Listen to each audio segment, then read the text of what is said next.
Papadudod. Magandang araw po sa inyo at sa mga nakikinig ngayon. Ako po si Andoy, 50 years old at isa ako sa mga libu-libong mga kabarangay na tumatangkilik sa Barangay Love Stories tuwing alas 12 ng tanghali sa Barangay LS 97.1. Ang akin pong kwento ay nangyari 30 taon na ang nakakalipas. 20 years old pa lamang po ako noon. Siguro may magtatanong na bakit ngayon lang. Masyado na po matagal na ang panahon ng dumaan. Sa totoo lang po ay kamakailan lang ako nagkaroon ng closure.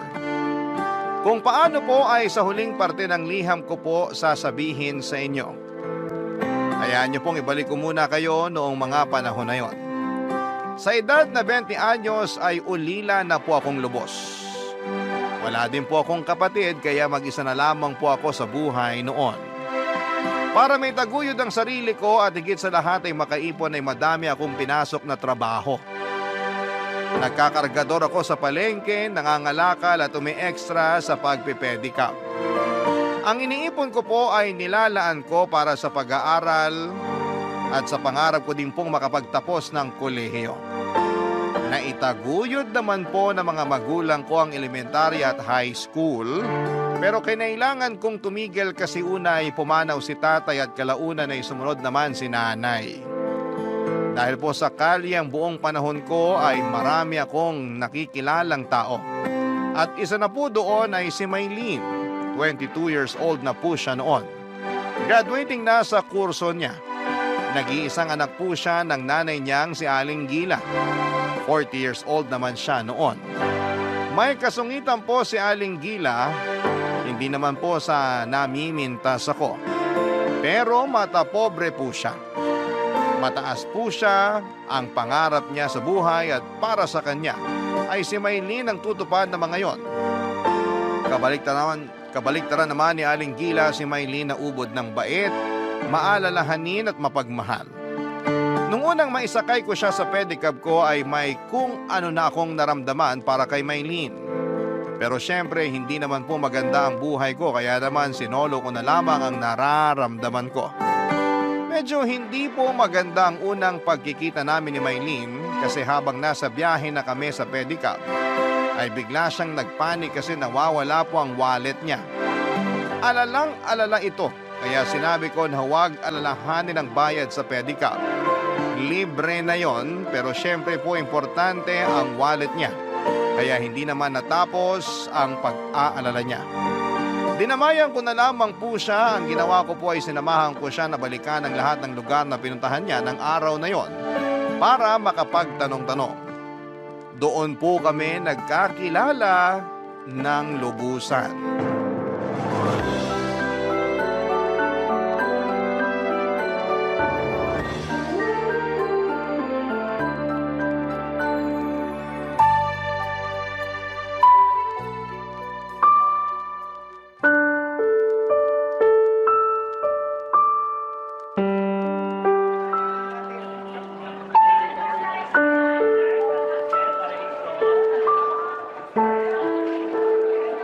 Miss, andito ako!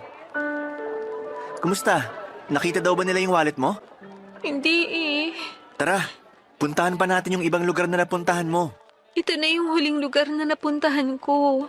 Saan kaya nahulog yun? Mahalaga pa naman yung mga nandun, mga IDs ko. Nandun din yung mga resibo sa mga nabayaran ko sa school para i-present sa registrar. Oo, minahon ka. Pasensya na ha. Wala akong panyo na maipapahiram sa'yo. Okay lang. Hindi ko alam kung anong sasabihin sa'yo eh. Wala ka namang kasalanan eh. Wala na rin siguro ang wallet ko. Oh, huwag ka mawalan ng pag-asa. Maniwala ka na mahahanap din yun. Pero wala sa mga lugar na napuntahan ko. Hayaan mo, magtatanong-tanong pa din ako. Hindi ako titigil hanggat hindi ko nakikita ang wallet mo. Salamat. Pero hindi mo naman kailangang gawin yan. Ayos lang yun. Total yung mga lugar na napuntahan mo, nalilibot ko palagi dahil nagkakargador din ako dito sa palengke. Kaya makakapagtanong-tanong ako. Salamat. Walang anuman yun, miss. Ay, sorry. Saan? Kanina pa tayo magkasama. Hindi ko pa pala nasasabi ang pangalan ko. Nako, naiintindihan ko. Kanina kasi nag-aalala ka eh. Oo nga eh. Pero ako si Maylene. Ako si Andoy. Andoy ang totoo mong pangalan? Nickname lang, alias. Alejandro ang tunay kong pangalan. Maganda naman ang Alejandro ah. Pangit ba ang Andoy? Hindi. Ang ibig kong sabihin, maganda ang pangalang Alejandro pero cute din naman yung Andoy. Parang ako? Ha? Uy, natatawa ka. Ikaw naman kasi, hindi ko inaasahan yung joke mo. Kasi kanina ka pa malungkot. Alam ko naman na importante yung nawawala. Pero sana mag-relax ka lang. Oo nga. Habang wala ka pa kanina, bumili ako nitong tinapay at soft drinks. Bakit? Ha? Bakit? Ibig kong sabihin, bakit bumili ka pa? Nalugi ka na nga ngayong araw kasi yung oras ng pasada mo. Sinamahan mo lang ako at ayaw mo pa magpabayad. Nako, wala yon. Basta may nangangailangan, dapat tulungan. Salamat. Paano tong tinapay at soft drinks? Nakakahiya na sa'yo. Sa'yo na lang yan. 2 binili ko. Tig-isa sana tayo. Ganun ba? Ayaw mo ba? Akin na nga, nakakahiya naman. Nag-abala ka pa. Sabi ko nga ayos lang eh. Tara, kain na tayo. Maupo ka dito sa loob ng pedicab. Sige na nga. Nag-aaral ka pala? Mukha bang hindi? Ha? Hindi. Joke lang. Ako kasi hindi nag-aaral eh. Sorry, wala akong ibig sabihin. Joke lang. Ay, ikaw talaga? Saan ka nag-aaral? Hindi nga ako nag-aaral. Joke ba yan o totoo? Totoo. Bakit ka natatawa? Na-counter joke kasi kita eh. Eh wala ka namang joke eh. Seryoso yung sinasabi mo. Ha? Oo nga. Kakainis ka. Aalis na ako. Uy, ito naman hindi na mabiro. Pinagagaan ko lang ang mga sitwasyon. Pinagagaan ko ang loob mo para huwag ka mag-alala. At pinagagaan ko din ang loob ko na itawan na lang dahil hindi ako nag-aaral. Bakit ayaw mo mag-aral? Hindi naman sa ayaw. Wala pa kasing pere. Pero nag-iipon ako. Pag marami na akong naipon, mag-aaral uli ako. Ay, maganda yan. Siyempre, para pag nagkaasawa ako at nagkaanak, mabubuhay ko sila. May girlfriend ka na? Wala ah. Pero sana magkaroon na. Darating yan. Dumating na. Ano yun? Wala. Sabi ko, kainin mo na yung tinapay.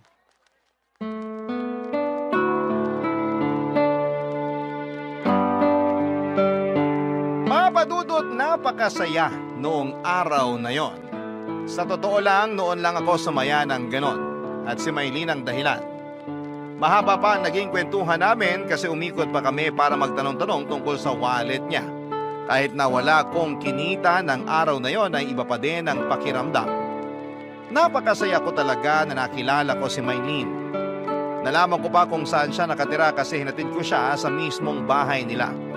Pero pagkababa ko kay Maylene sa tapat ng bahay nila ay saka ako dinagukan ng katotohanan na hindi magiging kami. Malabong magkagusto sa akin si Maylene sa estado ng buhay ko. Kahit na ganoon ay naramdaman ko ay ginawa ko pa ding inspirasyon si Maylene para magsipag palalo.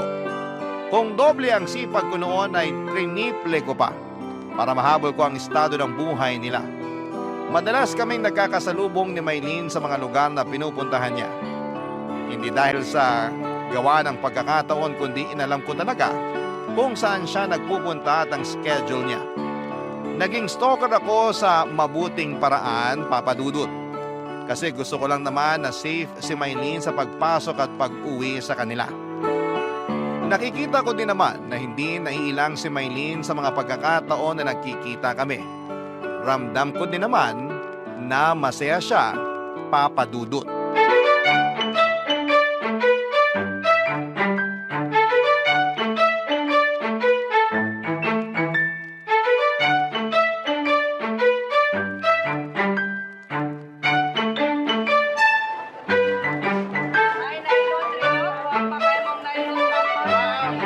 Kain ka lang ha. Ikaw talaga? Baka wala ka nang naiipon, kakalibre mo sa akin ha. Ikaw naman. Pangatlong beses ko palang napanlilibre to sa'yo. 4. Kasama yung tinapay at soft drinks nung una tayong magkakilala. Ay, oo nga. 4 pala. O, kita mo na? Ang daming beses na. Maylene naman. Ginatang bilo-bilo lang yan. Hindi naman mauubos ang kita ko dyan. Nung isang beses, spaghetti ang kinain natin. 5 piso lang naman ang nadagdag sa presyo ng ginatang bilo-bilo. Kaya hindi malaking halaga yun. Kahit na, iniisip lang naman kita. Talaga? Anong talaga? Iniisip mo ako? Oo. Teka, ikaw, pilyo ka ha? Ayos lang yon. Kasi iniisip din naman kita. Iniisip mo ko? Oo naman. Bakit? Ha? Wala lang. Anong wala lang? Pwede ba yun? Kasi nga mahal kita. Ha? Ha? Ang ibig kong sabihin, kasi baka, kasi, Ano? Maylin, huwag ka magalit. Sorry. Sorry talaga. Saan naman? Sa nasabi ko, Ano sa mga sinabi mo yung hinihingi mo ng sorry? yung mahal kita. Ang ibig sabihin, hindi mo ko mahal. Hindi, mahal talaga kita. Ano? Sorry. Ikaw kasi, tinanong mo eh. So ano nga? Mahal mo ko o hindi? Mahal? Hindi sigurado. Ibig kong sabihin, mahal. Mahal na mahal. Mahal din kita. Ay, salamat. Ano? Anong ano? Anong sabi mo? Tama ba yung nadinig ko? Ano bang narinig mo? Na mahal mo din ako. Oh, klaro pala eh. Maylin, naguguluhan ako. Ibig bang sabihin, sinasagot mo ako? Kanina pa, di ba? Tayo na? Kanina pa nga, di ba? Ayaw mo ba? Gusto! Gustong gusto! Woohoo! Kami na! Hoy, may mga kumakain. Bakit ba? Masaya ako eh. Oh, wag masyado. Kasi may ipapakiusap ako sa'yo. Kahit ano, kahit imposible pa yan, gagawin ko para sa'yo. Hindi naman imposible. Ano ba yun? Tayo na, di ba? Oo. Pero pakiusap ko sana na isikreto muna natin. Ay, sorry. Kakilala mo ba yung mga kumakain? Hindi sila. I mean, kahit sino wag na muna nating ipagkalat. Tayo na lang muna sana ang nakakaalam. Bakit? May pangako ko kay nanay na magtatapos muna ng pag-aaral bago mag-boyfriend eh. Kaya, hintayin na muna natin na makagraduate ako. Total, malapit na rin naman yun. Masaya sanang ipagyabang pero kung yan ang gusto mo, sige, gagawin ko yan. Ang importante naman, alam mo at alam ko na tayo ng dalawa at mahal natin ang isa't isa. Salamat. Kailangan natin mag-celebrate. Bibili pa ako ng turon. Wag na. Mabigat na sa tiyan tong ginatang bilo-bilo. Pero dapat mag-celebrate tayo. O, edi mag-celebrate tayo sa pamamagitan ng ginatang bilo-bilo. Sige na nga. Bakit ganyan ang ngiti mo? Pasensya na. Hindi ko maitago na hindi maging masaya eh. Hindi naman nila mahahalata. Ikaw talaga puro kabiro. Kumain na nga tayo. Napakasaya ng araw na yon, Papa Dudut. Kaso'y pigil ang saya kasi kailangan muna naming isekreto ang relasyon namin. Pero kahit na ganoon ay masayang masaya pa din ako. Mula noon ay mas madalas pa kaming nagkikita ni Maylin. Ako na ang school bus niya. Minsan sinasabihan niya ako na huwag na siyang sunduin at ihatid pa uwi, pero hindi naman po ako pumapayag. Hindi ako mayaman kaya yun na nga lang ang magagawa ko sa kanya. Kaya pinakiusap ko kay Maylin na pagbigyan na lamang ako. Wala din naman siyang magawa bukod sa makulit ako ay mahal niya din naman ako. Kahit na ang dami ko pang pinapasok na racket para mas madaming maipon ay hindi nawawala sa schedule ko ang pagsundo at paghahatid kay Maylin. Hanggang sa dumating ang araw ng graduation niya. Nandun po ako pero hindi ako makalapit sa kanya dahil kasama niya ang nanay niya. Pero sobrang proud po ako sa pagtatapos ni Maylin. Saka sabi ko sa sarili ko na tiis-tiis lang dahil graduate na si Maylin, pwede na niya akong ipakilala sa nanay niya at ipaalam sa mundo na may relasyon kaming dalawa. Pero mali pala ang iniisip ko kasi sinabihan pala si Maylin ng nanay niya na hindi daw porket graduate na siya ay pwede na siyang makipagrelasyon. Kaya yun din kaagad ang naging topic namin noong nagkita kami noong gabi ng graduation niya. Nakiusap siya na ipagpatuloy pa namin ang paglilihim. Kung natiis ko ng matagal-tagal, ano ba naman yung konting tiis pa, Papa Dudut? Sumangayon ako sa gusto niyang mangyari na ilihim namin ang aming relasyon ng mga panahong yon, Papa Dudut, para hindi magalit ang nanay niya. Barangay Love Stories. Barangay Love Stories. Papa Dudut, sabi nga nila ay walang lihim ang hindi nabubunyag. Nalaman ko na lamang na kinukumpronta ng nanay niya si Maylene dahil nga sa paglilihim ng relasyon naming dalawa. Galit na galit po siya kay Maylene at na triple pa ang galit niya nang malaman niya na ako ang karelasyon ni Maylene. Dahil sa napag-alaman din ni Aling Gila ang estado ko sa buhay. Kahit na hindi pa niya ako nakikilala ay galit na galit siya sa akin. At halos isumpa ako. Para sa nanay ni Maylene ay napakalaking kasalanan ang paglihiman siya at mas malaking kasalanan na ako lang pala ang lalaking karelasyon ng anak niya. Papa Dudut, hindi nga ako kilala ng nanay ni Maylene pero inalam niya ng pilit ang background ko.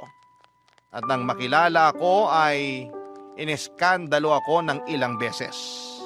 Mga masasakit na salita at pangmamaliit ang nadidinig ko mula sa kanya. Hindi ko na lamang po pinansin. Hindi po ako sumasagot man lang. Tahimik ako pero hindi ako napanghinaan para ipagpatuloy ang relasyon namin ni Maylene. Alam ko din po na totoong mahal ako ni Maylene kaya sapat na dahilan na po yun para ipaglaban ang pag-ibig namin. Ang mga nakakarinig sa pangmamaliit sa akin ng nanay ni Maylene, imbes na husgahan ako ay mas nagagalit sila sa mga pangit na sinasabi ni Aling Gila. Kahit ganoon ay tuloy pa din ang relasyon namin ng anak niya. Para kaming mga pugante na nagtatago at hindi pwedeng mahuli. Hindi ko alam na sobra na pala ang dinadala ni Maylene sa damdamin niya dahil sa ginagawa sa akin ng nanay niya kaya gugulatin niya kami sa isang balita.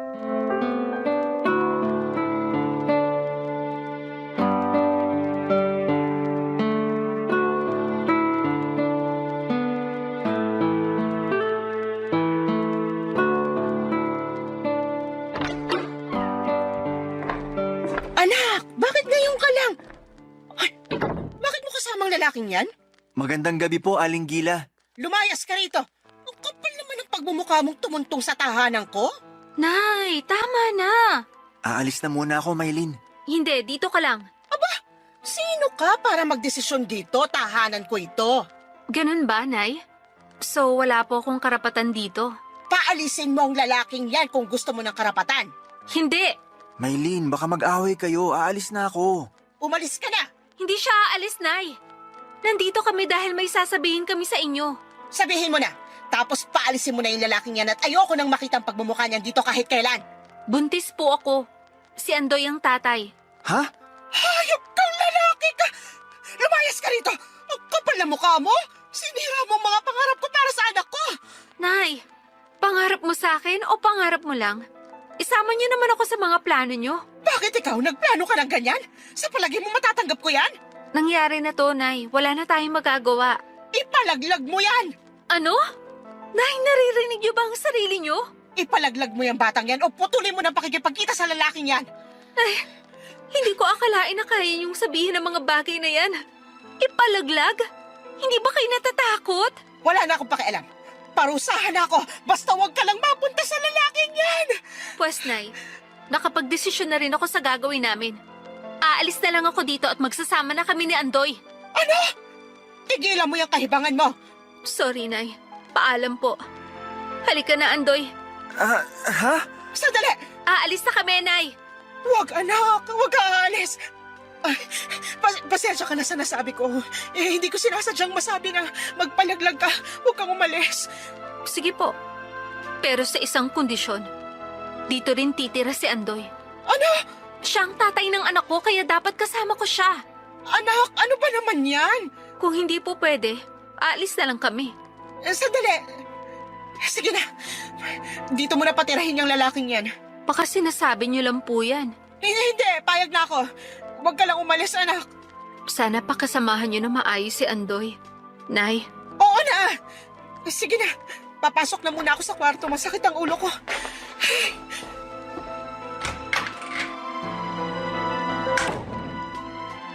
Hoy, bakit ka tulala? Hayaan mo na si nanay. Hindi yun ang ikinabigla ko. Alin yung pagbubuntis ko? Bakit hindi mo sinabi agad sa akin? Nagkagalit ka ba? Hindi naman, pero sana sinabi mo agad sa akin para naingatan kita. Ayos lang naman ako. Si baby. Ayos lang siya, huwag kang mag-alala. Pero bakit mo sinabi sa nanay mo na dito na ako titira? Dapat nandito ka para maalagaan mo kami ni baby. Gusto ko yun. Kaya lang baka mapano ang nanay mo. Hindi mapapano yun. Malakas pa siya sa kalabaw. Wala namang sakit si nanay. Kalimutan na nga muna natin yun. Ngayon palang pumapasok sa utak ko na magiging tatay na ako. Dapat mag-celebrate. Hoy, ayan ka na naman sa celebrate. Wag na. Yung nandito ka lang, sapat na yun. Ano bang kailangan kong bilhin? Bibili na ba ako ng mga lampin? Ang luma ng lampin, ha? May mga diapers na ngayon. Oo nga pala. Damit na lang o kaya sapatos. Tumigil ka nga. Hindi pa nga natin alam kung babae o lalaki si baby. Di pang unisex ang bibilhin ko. Alam mo, mabuti pa, halika na. Hakutin na natin yung mga gamit mo. Pwede ba na nandun pa din ang mga gamit ko? Pero dito na ako sa'yo? Kung yun ang gusto mo, sige. Basta dito ka na uuwi, ah. Pupunta ka lang doon kapag may kukunin ka. Papadudot wala akong nagawa kundi ang sumunod sa kagustuhan ni Maylene na makipisan sa kanila. Tama naman siya na kailangan niya ako lalo na at dinadala niya ang aming magiging anak. Sobrang halo-halo ang emosyon ko. Masaya ako dahil magkaka-baby na kami pero nagwo-worry ako dahil natatakot ako na baka mapabayaan ko ang mag-ina ko. Dahil sa kakarampot pa lamang ang pera ko. Kailangang makaipon sa pangangalaga kay Maylene habang nagbubuntis. Para sa panganganak niya at sa gatas at iba pang mga pangangailangan ng baby. Hindi pa kasama ang pagdating ng panahon na mag-aaral ang anak namin. Pero alam ko na kakayanin ko. Pipilitin kong kayanin para makaipon. Magtatrabaho ako ng sobra pa sa triple. Kahit 24 oras pa akong magtrabaho, basta may taguyod ko lamang ang pamilya ko. Kinausap ko na rin po si Maylene para humingi ako ng tawad dahil sa aksidenteng pagkakabuntis niya. Sinabi naman niya na huwag ko daw isipin yon. Ang importante ay magkasama na raw kaming dalawa. Dahil graduate na si Maylene ay naghanap din kaagad ito ng trabaho at maswerteng natanggap naman din kaagad. Ako lahat ng pwedeng trabaho na kunin ko ay pinasok ko na. Walang pili-pili, basta kikita ay papasukin ko. Wag lang ang masama dahil baka imbes na maitaguyod ko ang pamilya ko ay makulong pa ako at maiwan ko sila. Yung hirap ko sa pagtatrabaho ay tuloy-tuloy ay kayang-kaya ko o kakayanin ko ano paman ang mangyari. Pero ang pinakamahirap sa lahat ay yung pakikisama sa nanay ni Maylene.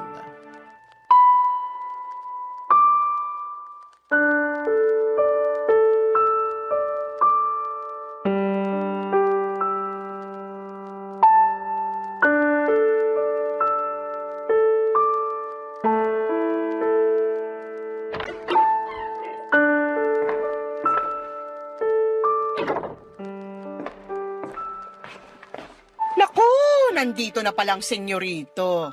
Magandang tanghali po, Nay Gila. Hoy, ang kapal mo! Huwag mo akong tawaging nanay. Pasensya na po. Bakit ka nandito? Dapat nagtatrabaho ka. Hindi ka na nahiya? Ang anak ko pang bumubuhay sa'yo.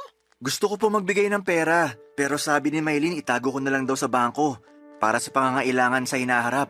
Umuo ka naman kaagad. Siyempre sinasabi ng anak ko yon kasi hampas lupa ka. Hindi naman po. Anong hindi? Kung hindi ka hampas lupa, ano ka? Excuse po muna. Anong excuse? Nag-i-Ingles ka pa, wala ka namang pinag-aralan. Nakatapos naman po ako ng high school. Ay, ipagyayabang mo yan. Hindi pa din maitatago na bobo ka. Papasok na po muna ako sa kwarto. At bakit? Magpapahinga lang po ako. Kapal! Magpapahinga habang yung anak ko nagpapakahirap. Masakit lang po ang ulo ko. Nagdadahilan ka pa para sa pagkabatugan mo. Hoy, Pumayag ako na dito ka tumira pero hindi ibig sabihin na tanggap kita at lalong hindi ibig sabihin na magpakasenyorito ka rito. Ihihiga ko lang po sandali. Maglinis ka nitong bahay. Dito ka nakatira, hindi ka man lang tumulong. Ano ako dito, katulong mo? Sige po, lilinisin ko po mamaya. Ngayon na! Masakit lang po ang ulo ko. Wala ka talagang pakinabang. Palibhasa, walang pinag-aralan. Ano po bang lilinisin? Sira ulo ka pala eh. Alam nga namang isang parte lang nitong bahay ang linisin mo. Linisin mong buong bahay. Opo, Ano pang hinihintay mo? Ayan ang walis. Ayan ang basahan. Kilos. opo. Huwag mong madaliin! Wala ka talagang utak na bobo ka. Aling Gila, hindi po ako bobo. Bobo ka. Sobra naman po yata yung sinasabi nyo. O ano kayon? Lalabang ka? Porke wala ang anak ko, sasaktan mo ko? Hindi naman po. Sasaktan mo ko? Aray! Huwag! Maawa ka! Ano ba nangyayari sa inyo? Wala pa akong ginagawa. Aray! Tulungan niyo ako! Sinasaktan ako ni Andoy! Tumigil po kayo. Tingnan natin kung sinong paniniwalaan ng mga taga rito. Ako o ikaw na pabigat? Huwag nyo naman pong gawin sa akin to. Anong wag? Makukulong ka. Subukan nyo, Nay. Anak! Mabuti dumating ka. Sinasaktan ako ng lalaking yan. Hindi totoo yan, Maylin. Ako pa ngayon ang ginagawa mong sinungaling? Nay, kanina pa ako nakasilip sa pinto. Kitang-kita ko at dinig ang lahat ng nangyari. Ano ba naman kayo, Nay? Anak! Kakampihan mo pa yung lalaking yan kesa sa akin? Ipapakulong ko yan. Sige, Nay. Kung yan ang gusto nyo. Maylin, wala akong ginagawa. Alam ko. Kaya nga hintayin natin ang mga pulis at ako na magwi-witness. Anak, ano ka ba? Ako na nga sinaktan dito. Mapapatunayan niyo po ba? Sapat ng salita ko. Sige, Nay. Kung mas gusto niyo maiskandalo pa ang pamilya natin. Anak, ano ba nangyayari sa'yo? Maylin, para matapos na to, babalik na lang ako sa bahay. Araw-araw na lang akong dadalaw para kumustahin ka. Ako pa din naman na nagsusundo at naghahatid sa'yo. Mabuti pa nga. Salamat naman. Sandali. Kukunin ko lang ang mga gamit ko para doon na tayo sa bahay mo. Ano? Anak, huwag ka sumama. Hayaan mo na siya. Ewan ko na sa inyo, Nay. Ayoko magalit sa inyo kaya kami na lang ang aalis. Huwag ka nang umalis, anak. Please. Hindi ako aalis. Pero mangako kayo na ito na ang huling beses na pagsasalitaan at pag-iisipan nyo na masama si Andoy. Mangako kayo at gawin nyo. Oo, anak. Papadudot natapos na naman ang araw na yon at muling nangako si Aling Gila. Tahimik kami ng ilang araw, walang panunumbat, walang parinig. Akala ko ay ayos na ang lahat pero may mas malaking pasabog pala si Aling Gila. Pinagplanuhan niya ang isang bagay na ikakasira ko para tuluyan akong itakwil ni Maylin. Ang naging plano niya ay kinausap ang isa sa mga kakilala ko at kinontsaba na yayain akong uminom at lasingin. Pagkatapos noon ay may papupuntahin silang babae na inupahan para magpanggap na karelasyon ko. Siyempre hindi lang yon, planado na rin na darating si Aling Gila kasama si Maylin para mahuli kami ng inupahang babae na nakakandong sa akin kahit na wala na akong malay. Nakakatawa nga na may gagawa pala talaga ng ganon. Yung tipong ginagawa ng mga kontrabidang nanay sa mga pelikula. Pero syempre, huli na noong nalaman ko kasi nagtagumpay si Aling Gila. Malay ko ba naman kasi na tatablahin ako ng kakilala ko at ipapain ako ng ganon. Kaya huling-huli ako ni Maylin, papadudot, na may kalampungan na babae na wala akong kaalam-alam. Siyempre, gaya ng inaasahan ay galit na galit si Maylin. Mag-iiskandalo at aawayin ang inupahang babae. Barangay Love Stories. Barangay Love Stories. Papadudot matapos mag-iskandalo ni Maylin ay umalis ito nang hindi man lang sinundan ni Aling Gila.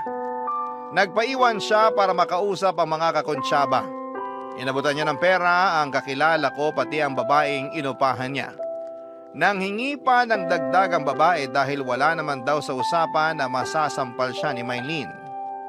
Ayaw sana magbigay ni Aling Gila pero nanakot ng babae na aaminin kay Maylin Ang lahat kapag hindi siya nabigyan ng dagdag. Inisman ay walang nagawa si Aling Gila kundi ang magdagdag ng bayad. Matapos ang usapan nila ay umalis na rin kaagad ang tatlo. Para akong tanga. Dahil kinaumagahan ay nagising ako sa tapat nung tindahan na pinag-inuman namin. Iniwan na lamang nila ako doon na parang basura. Masakit ang ulo ko na umuwi sa bahay nila Maylin. Wala akong alam-alam sa nangyari ng gabing yon.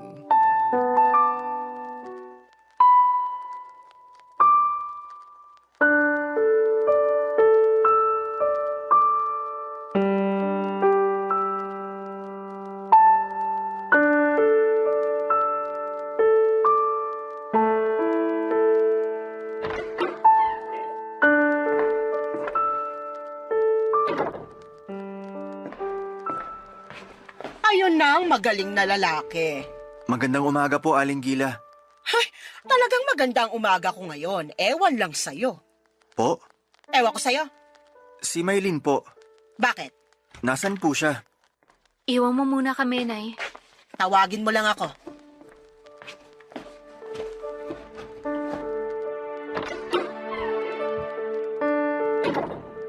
Good morning, Maylin. Kung lumapit sa akin, please. Natidiri ako. Ha? Mahal naman, pasensya ka na. Nalasing ako. Hindi ako ginising ni paring Amir kaya doon ako nakatulog sa tapat ng tindahan. Huwag mo akong paikutin. Totoo, mahal. Huwag mo sabi ako lapitan eh. Nandidiri ako sa'yo. Ano bang sinasabi mo? Wow, patay mali siya. Huwag mo nang itago dahil nahuli ko na sa akto. Ang alin? Wow naman. Consistent ka, ha? Ano bang sinasabi mo? Pasensya ka na at ngayon lang ako nakauwi. Totoo ang sinasabi ko. Pero pangako, hindi na mauulit. Gusto mo pa sanang ulitin kung hindi kita nahuli. Nahuli? Ano bang ibig mong sabihin? Huwag mo naman akong paikutin, hindi ako tanga. Nawala na yung lasing mo kaya nagmamaang-maangan ka na? Maylin, ano ba to? Naguguluhan na ako. Kunwari hindi mo ako nakita kagabi dun sa tindahan. Ha? Nagpunta ka dun? Andoy naman. Maylin, diretsuhin mo na nga ako. Gusto mong diretsahan? Oo, Lumayas ka dito. mahal naman. Dahil lang sa naglasing ako, papalayasin mo ako. Tingin mo ba ganun ako kababaw? Na dahilan sa paglalasing mo kaya ako galit? Eh ano pang dahilan? Gusto mo pang sa akin manggaling. Oo, Hindi ka na nahiya? Mambababae ka lang sa tindahan pa. Nakitang-kita na maraming tao. nang bababae? Ano bang sinasabi mo? Tigilan mo nga ako. Hindi kita maintindihan. Lumayas ka na. Ha? Mahal, ano ba to? Umalis ka na habang nakakapagtimpi pa ako. Mag-usap muna tayo. Wala nang dapat pag-usapan. Ang relasyon natin, ang buhay natin, kailangan natin pag-usapan. Hindi ko alam kung saan galing yung sinasabi mong pabababae. Tumigil ka na nga. Huling-huli ka na, lumulusot ka pa. Nagpunta kami ni nanay kagabi sa tindahan. At huling-huli namin na may nakakandong sa iyong babae. Nakakadiri ka. Sakali kapag gumawa ng kababuyan mo. Hindi totoo yan. Hindi ko alam ang sinasabi mo. Lasing na ako kagabi. Wala na akong nahaalalang ganyan. Kaya nga lumayas ka na para tapos na. Ano ka ba? Kung ano man na nakita mo, hindi totoo yun. Baka may nag-setup lang sa akin. Huwag naman ganito. Gusto ko kayong alaghan ng anak natin. Walang anak. Hindi talaga ako buntis. Sinabi ko lang yun para tantanan na tayo ni nanay. Para hayaan niya na tayo magsama. Pero mali pala ang ginawa ko. Kaya lumayas ka na. Respetuhin mo ang sinasabi ko. Ayoko nang makita ulit ang mukha mo. Paalam. Maylin! Oh, ano bang hinihintay mo? Aling Gila, may kinalaman ba kayo dito? Kagagawan niyo to? Kagagawan ko man o hindi, pinalalayas ka na mismo ng anak ko kaya umalis ka na. Bakit niyo nagawa to? Wala akong inaamin sa'yo. Alam kong kayo nagplano nito. Alam mo, ang dami mong sinasabi, umalis ka na bago kita ipabarangay. Tandaan mo, hindi kayo kasal ng anak ko. Mahal ko ang anak niyo. Mabuti pala hindi totoong buntis si Maylin, kaya mas mabuti talaga na mabura ka na sa buhay niya. Layas! Aling Gila! Layas! Papa Dudut, mahal ko si Maylin kaya sinabi ko na gagawin ko ang lahat para maiayos ang sinira naming pagmamahalan. Ayokong umalis noon. Kakatukin ko sana si Maylene sa kwarto para muling kausapin pero handa talaga si Aling Gila. Isang sigaw niya lang ay may mga kalalakihan na pumasok ng bahay para ilabas ako. At sa kanto ay pinagulpi pa niya ako. Tulad nga ng nabanggit ko kanina ay para talagang isinabuhay ni Aling Gila ang mga napapanood niya sa pelikula. Pero kahit na ganoon ang nangyari ay hindi masisira noon ang kagustuhan kong ayusin ang lahat. Kaya naman, binalik-balikan ko si Maylene. Pero nang panahon na yon ay si Maylene mismo ay itinataboy na rin ako. Ipinagugulpi ako ni Aling Gila kada balik ko sa bahay nila at nang bandang huli ay pinablatter pa nila ako para huwag nang bumalik sa bahay nila. Wala na ako nagawa kundi ang magpakalayo-layo dahil na din sa sobrang sama ng loob.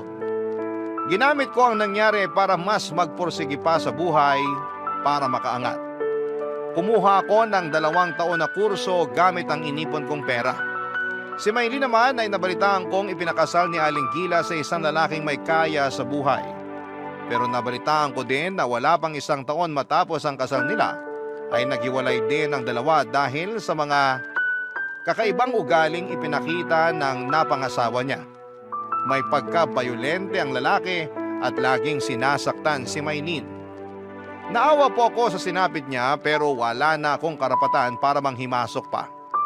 Matapos noon ay matagal akong walang balita tungkol sa kanilang mag-ina dahil sa pagkaabala ko sa mga trabahong tinatanggap ko. Sa sobrang abala ko na baguhin ang buhay ko ay isinubsob ko ang sarili ko sa trabaho. Ginamit ko yung mga nangyari sa akin na instrumento para magsikap ako ng husto. Naisip ko na kung may maganda akong buhay, walang sino man ang tatapak sa aking pagkatao. Pag maganda at maluwan ang buhay ko, hindi ako makakatanggap ng pangit na pagtrato mula sa kung sino man. Ilang taon din ang lumipas nang mabalitaan ko na nawala na rin daw pala si Maylene sa sarili. Inaalagaan na lang siya ng kanyang nanay na si Aling Gila dahil lagi na lang daw itong tahimik at tulala at minsan ay biglang sisigaw at iiyak. Makalipas nga ang 5 taon, ay aksidenteng nakasalubong ko si Aling Gila. Malaki na ang pagbabago sa itsura niya dahil sa edad. Nagulat ako nang siya ang lumapit para kausapin ako.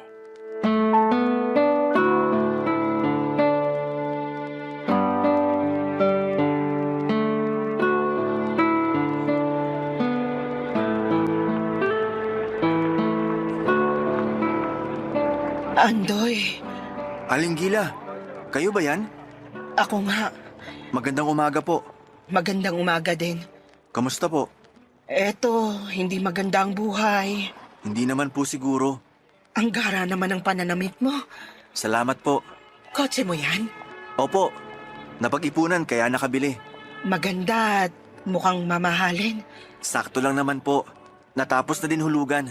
Pero mukhang bago pa. 1 taon pa lang po sa akin. Maingat lang po siguro ako. Mukhang maganda na rin ang buhay mo ah. Sinuwerte lang po. Matapos ko mag-aral, nakapagtayo ng negosyo. Sa awa ng Diyos, lumaki naman. Nagsipag po ako ng sobra matapos yung nangyari dati. Patawarin mo ko. Kalimutan niyo na po yun.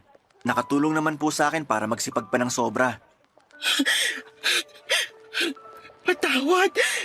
Aling Gila, wag po kayong umiyak. Sabi ko nga po, kalimutan na natin yon. Andoy, akong may gawa ng nangyari dati. Akong nagplano para makita ni Maylene na may kasama kang babae. Alam ko po. Alam mo? Opo, inamin din sa akin ni Amir. Pero wag niyo na pong isipin yon. Patawad, Andoy. Matagal ko na po kayong napatawad. Nung una, galit na galit ako.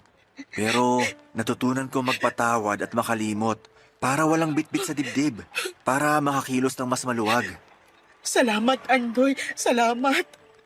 Kung mamamatay man ako, masaya na ako na napatawad mo ako. Huwag po kayong magsalita ng ganyan. Walang mamamatay. Malakas pa kayo. Hindi ko alam kung hanggang kailan ko pakakayanin ang lahat. Bakit po? Si Maylene. Ano po nangyari kay Maylene?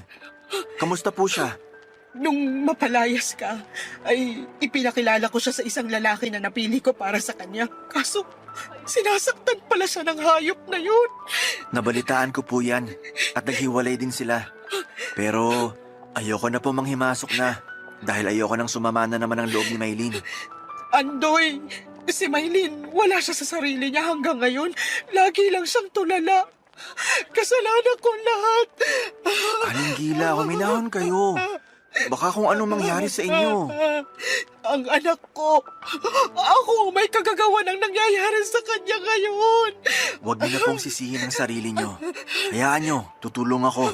May kilala kong doktor na pwedeng tumulong kay Maylin. Salamat. Walang anuman po. Para may magawa naman po ako para kay Maylin. Andoy, Po, may hihilingin sana ako sa'yo. sige po. Kung kaya ko po, wala pong problema. Andoy, balikan mo na si Maylin. Po? Baka pag binalikan mo siya, magbalik yung sigla niya. Magbalik yung dating siya. Alam na din niya na ako may gawa nung nahuli ka niya, kaya hindi na siya galit sa'yo. Aling Gila. Nakikiusap ako, mahal ka ng anak ko. Aling Gila, hindi na po pwede. May asawa na po ako ngayon at may 3 anak na. Yun pong doktor na sinasabi ko na tutulong kay Maylin ay yung asawa ko po. Huwag po kayong umiyak. Hindi ko po pababayaan si Maylin. Andoy, patawarin mo ako. Aling Gila, tama na po. Papa Dudut, napaluhod si Aling Gila sa narinig niya. Ramdam ko ang kanyang pagsisisi. Ramdam ko na inaako niya lahat ng pagkakamali kaya nagkaganon si Maylin. Itinayo ko siya at sinabing huwag na silang magsisihan at higit sa lahat ay huwag na niyang sisihin ang sarili niya sa mga nangyari. Ang kailangan niya ay lakasan na lamang ang loob at gawin ang pwede pang magawa para maiayos ang lahat. Hindi man 100% pero sigurado ako nagagaan kahit papaano. Binigyan ko siya ng kaunting halaga para sa panggastos nila at sinabing dadalaw kami ng asawa ko sa kanila para matignan ang kalagayan ni Maylin. Papadudot dahil sa pagkikitang yon, ay hindi ko mapigilang sumagi sa isipan ko ang buhay ko noon. Nung para lamang akong basura na tinatapak-tapakan. Pero pasalamat pa din po ako sa mga nangyari dahil naituloy ko ang pag-aaral ko at naging matagumpay ang negosyong tinayo ko. Ang pinangarap ko dati na mabigyan ng magandang buhay ang magiging pamilya ko ay nangyari na. Maayos ang mga anak ko at siniguro kong nakaantabay na ang lahat ng kailangan para makatapos sila ng pag-aaral. Lagi kong itinuturo sa mga anak ko ang maging mapagmahal at laging ikonsidera ang mga nakakaharap dahil hindi lahat ay maganda ang pinagdadaanan at tinatakbo ng buhay. Mahalaga na maiparamdaman lang natin sa kanila na kabilang at may silbi pa rin sila sa lipunan at hindi basta-basta lamang. Matapos matignan ng asawa ko si Maylin ay nabigyan niya ito ng gamot. Yung mga sumunod base sa reseta ng misis ko ay ako na mismo ang bumibili para kay Maylin. Ipinapadala ko mismo sa kanila. Alam po ng asawa ko yon at alam niya din kung sino si Maylin sa buhay ko at tanggap niya yon. May mga pagkakataon na dinadalaw din si Maylin ang asawa ko para kumustahin. Pero parang si Maylin na rin daw mismo ang may gusto na hindi siya gumaling. Makalipas ang mahigit 20 taon ay binawian na rin ng buhay si Maylin. Ang pagkawala ni Maylin ay ang naging closure ko na rin. Opo, Papa Dudut, kinalimutan ko na po ang mga nangyari at nakapagpatawad na ako. Pero may naiiwan pa po talaga sa puso ko na hindi ko matanggal hanggang sa maging malaya na muli si Maylin. Yun po ang naging closure ko. Naiwan na pong mag-isa si Aling Gila kahit nangyari. Ang mga nangyari ay tinutulungan ko pa rin siya hanggang sa ngayon. Nagpapadala pa rin ako ng kaunting tulong buwan-buwan para sa gastusin niya na siyang ipinagpapasalamat naman ni Aling Gila.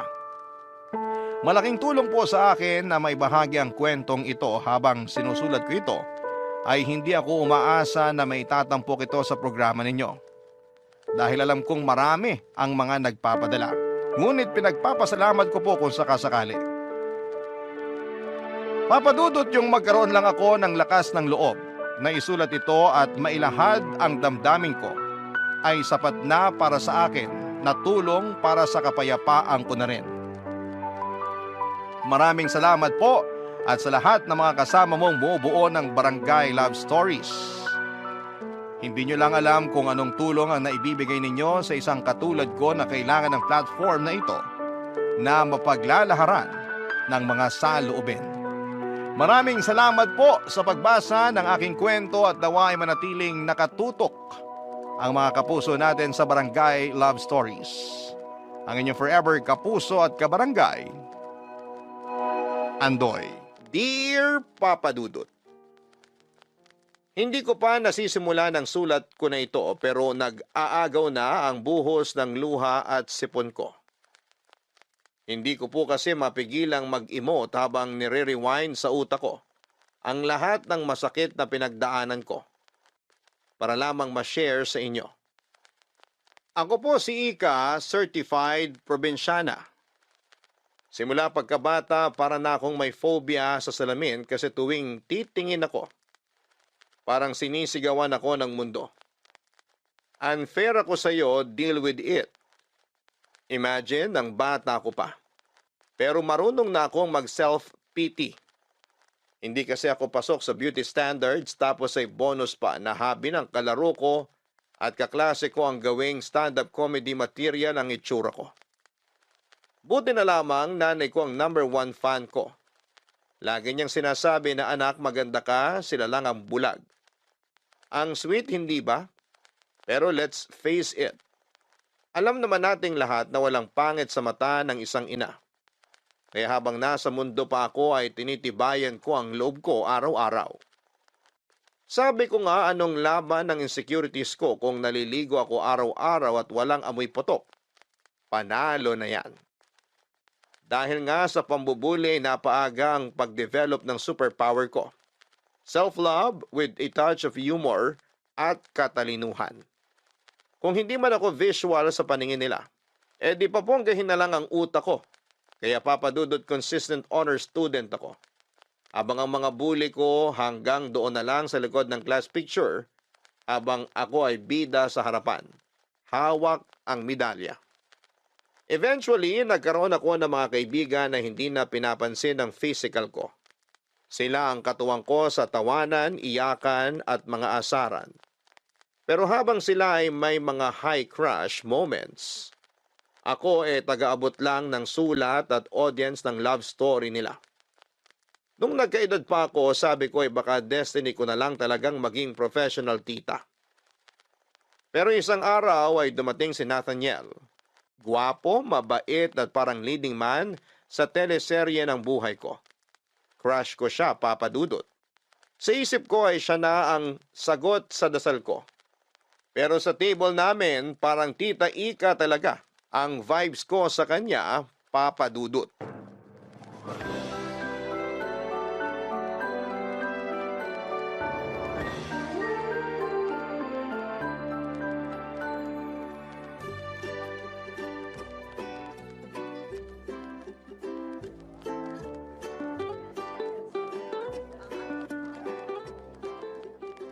Okay lang naman ang pag-aaral mo? Ayos naman po. Kayo po. Aray, grabe ha. Sobrang sakit ng likod ko. Hala, bakit po? Mas lalo akong tatanda sa kakapo mo. Rika ang pangalan ko, pero tawagin mo na lang akong Ika. Para medyo naman maiba. Nakakahiya naman po. Ika. Ay, sorry. Ang hirap pala magtanggal ng po. Naku, sanayan lang yan, Nathaniel. Sasanayin ko yung sarili ko, huwag kang mag-alala. Ayan, kaya mo naman pala. Sabi ko na matalino ka. Mabilis ka matuto. Ikaw talaga. Funny ka. It's more fun in the Philippines, di ba? Kaya masaya lang tayo. Love Philippines na ngayon. Hindi ka na updated. Oo nga pala. Kaya kailangan magmahalan na tayo. Uy, grabe ka naman, Nathaniel. Huwag ka magbiro ng ganyan. Seryoso ako. Di naman ako nagbibiro eh. Sme, baka magkasala ako sa'yo. Lasya, anong kasalanan sinasabi mo? Ano? Kasi naman pinapakaba mo ko, Nathaniel. Ang gwapo mo kasi. Ikaw talaga. Pero totoo naman maganda ka. Saan banda? Sa panaginip? Oy, wag mo akong bulahin, ha? Hindi ako bolero. Tsaka ayoko maging sinungaling. Di naman ganun kapangit itsura mo Pero pasok pa rin sa pangit. Eto, makinig ka. Hindi naman sa lahat ng bagay tinitingnan yung panlabas. Para sa akin, mas importante yung kalooban. Maganda yung kalooban mo. At yun ang nakikita ko sa'yo. Kaya maganda ka para sa akin. Talaga ba? Para namang naiiyak ako sa mga sinabi mo. Sa gwapo mo na yan, nakita mo talaga ang kagandahan ng loob ko. Kasi ikaw yung tipo ng tao na may lalim kausap. Naku, dahil lang sa matanda na ako. Siguro nga, pero gusto ko yung personality mo. Hindi tulad ng kaedad ko na puro pa-cute. Ayoko ng ganun. Mas maganda yung tulad mo. Ay, susme, Nathaniel. Baka takihin na ako sa puso sa sinabi mo. Grabe ka naman. Bakit ka naman aatakihin? Sa totoo lang, Sige na, Ika, sabihin mo na. Huwag mo akong binibitin. pwede ko ba makuha ang Facebook account mo? Doon ko na lang sasabihin. Niya kasi ako Ikaw talaga, nahihiya ka pa. Pero sige. Eto, Ayan, i-add kita ha. Accept mo ko ha. oo naman. Malakas ka sa akin Thank you! Naku, kailangan na nating ubusin tong food sa plate natin. Lalamig na to. Oo nga. Tara, ubusin na natin to. Para nag-slow motion ang lahat, Papa Dudut. Yung tipong bawat segundo ay feeling ko ay nasa romantic drama ako. At si Nathaniel ang bidang leading man ko. Ang dinner na yon ay parang walang ending. Pakiramdam ko ay prinsesa ako sa harap ng prinsipe ko. Pero hindi fantasy kasi nakadilat ako buong oras. At grabe, nang inaccept niya ang friend request ko para kong sumabog sa kilig, nag-flashback bigla ang teenage years ko kahit na 30 na ako.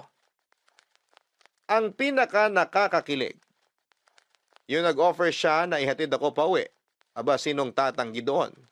Siyempre, umangkas ako sa motor na hinirampa niya at nung humarurot kami sa kalsada ay hindi ko napigilan ang mahigpit na yakap. Kung pwede lang na ilipat ang bahay namin sa kabilang probinsya ay ginawa ko na. Pero ayon, kahit nabitaw mode ako pag uwi ay tuloy pa rin ang chat namin sa social media. Walang araw na hindi kami nagsisend ng message at kumustahan sa isa't isa. Dahil dito'y napatingin ulit ako sa salamin. Rika, ano bang nangyari sa'yo? Tanong ko sa sarili ko.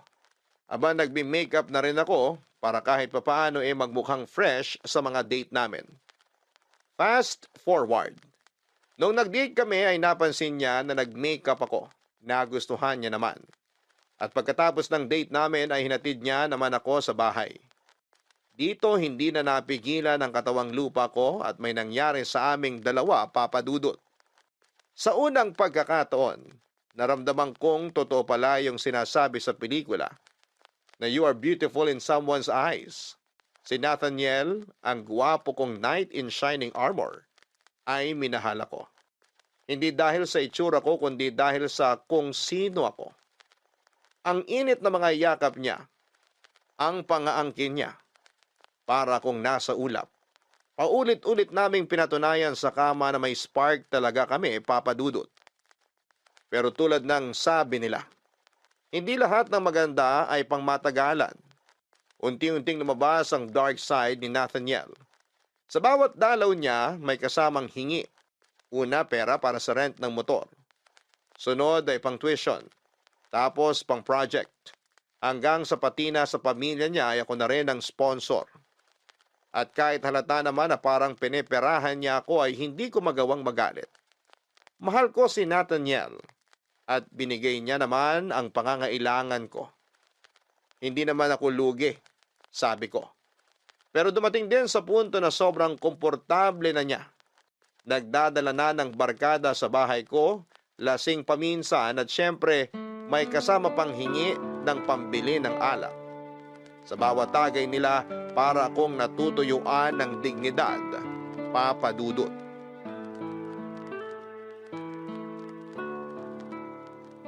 Salamat talaga sa pabanlaw mo, mahal ha. Talagang love na love mo ako. Mahal, pwede ba? Last na to. Bakit naman last na to? Ilang beses na kitang pinagbigyan, Nathaniel. Pero please, wag naman dito sa bahay ko. Mahal, alam mo namang wala akong ibang bisyo eh. Nagkakasiyahan lang naman kami. Konting inuman lang naman to. Pampalipas ng stress. Gets ko naman. Pero hindi ko kasi gusto na may iba kang dinadala dito. Gusto ko naman ng konting privacy, mahal. Mahal, hindi naman sila iba sa akin eh. Mga pinsan ko naman yung mga dinala ko dito. Kaya nga nandito kami kasi katatapos lang na exam namin. Maganda dito sa bahay mo. May libreng pa-video okay pa kami. Tapos ang ganda pa ng smart TV mo. Aircon pa dito. Pero please, last na to ha. Pero hindi ba pwedeng respetuhin mo naman yung gusto ko? Alam mo namang may trabaho ako, di ba? Magtuturo pa ako. Eh, sabi mo hindi ka naman magtuturo ngayon. Kaya nga ako nagdala ng konting saya dito eh. Gusto ko kasing magpahinga. Pero sa ganitong ingay, paano ko magagawa yun? Ay, teka sandali. Mga bro, pakihinaan nyo nga yung volume. O yan, pinahinaan ko na sa kanila. Mahal naman eh. Oo na, sige na, last na to. Di na ako magdadala dito ng mga kainuman ko. Parang lumalabas tuloy, pinagdadamutan mo ako. Hindi ako madamot. Alam mo yan. Hindi lang talaga ako sanay na may ganito sa bahay. Gusto ko lang ng tahimik, maayos na bahay. Yung ganun, ayoko rin na madalas kang umiinom. Bata ka pa eh. Hindi nakakabuti yan. Ayaw mo ba nun? Pagka ganito, mas matagal, tsaka mas masarap. O alam mo na ibig ko sabihin, mahal. Ikaw talaga? Dinadaan mo na naman sa ganyang usapan eh. Eh kasi alam ko naman na gusto mo to. Gusto mong inahalik-halikan kita. Gusto mo yung inaangking kita. Di ba? Pwede bang hinaan mo yung boses mo? Marinig nila sa sala, ano ka ba? Di nila tayo maririnig. Huwag kang mag-alala, mahal. Ang bahala sa'yo. Basta ako, hindi ako magsasawa sa'yo. Hinding-hindi. Ikaw lang gusto ko. Lagi. Totoo ba talaga yan? Totoong totoo. Ano bang tawag mo sa ginagawa ko? Sa ginagawa natin. Mahal kita kaya nandito ako sa'yo. Ang totoo nga niyan, gusto ko nga mag-live-in na tayo eh. Kaso ikaw ayaw mo pa.